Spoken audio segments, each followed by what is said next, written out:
There's one thing that everyone who takes a gap year has in common. And no, it's not being super rich so they can travel the world. And no, it's not being a lost soul. And God, it's not just hating school and what it stands for. What people who take a gap year have in common is just a strong identity, a strong core. The thing is, society, your parents, family, just they can feel like the world is pushing you to go to university right away. And you've been programmed to think that that's the next step. And to make the decision to stop and take some time for yourself takes a lot of courage. So today, we're going to be talking about this courage and what makes people who take a gap year so great. Hi, my name is Dylan David Gordon. You are watching Beyond Young, where I take you from school life to real life. Now, taking a gap year can feel like taking this huge risk. It can feel like taking a leap, like jumping off of a cliff. And for what? Just because it feels like the right thing to do?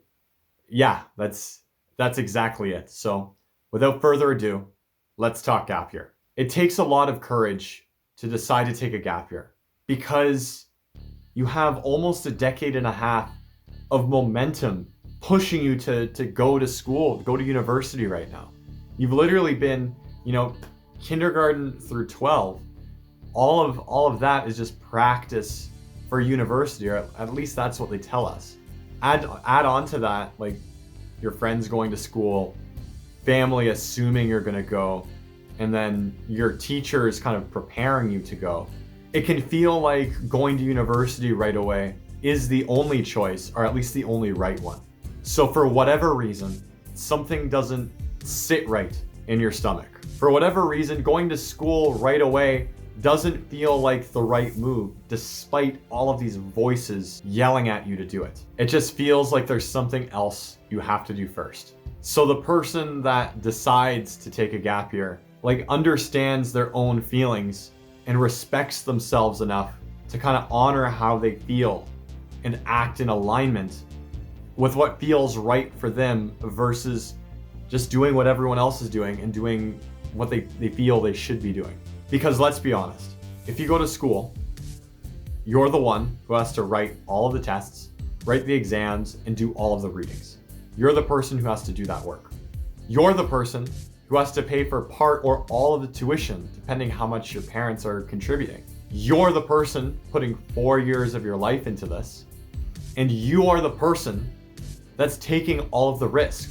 If it turns out you don't like this degree, or there's no jobs in that field, or if you just change your mind in 4 years, that's 100% on you. So yes, there's all this pressure pushing you to go, but the reality is you're the one left holding the bag. This isn't something that you can do halfway. If you're going to school, you jump in with both feet. And that's what makes you so awesome. You and anybody who takes a gap year. It's recognizing that something doesn't feel right, that you're not willing to jump in with both feet quite yet. And honoring that feeling and trusting it and going with it and taking that time to yourself and going when it feels right.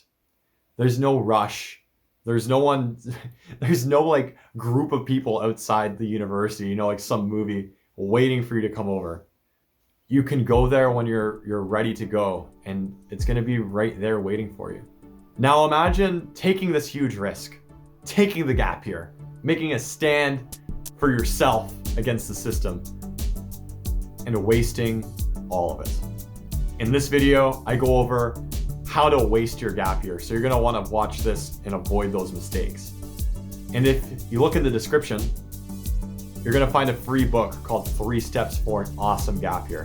It's going to help you step by step plan out your gap year and virtually guarantee you're going to have a great time.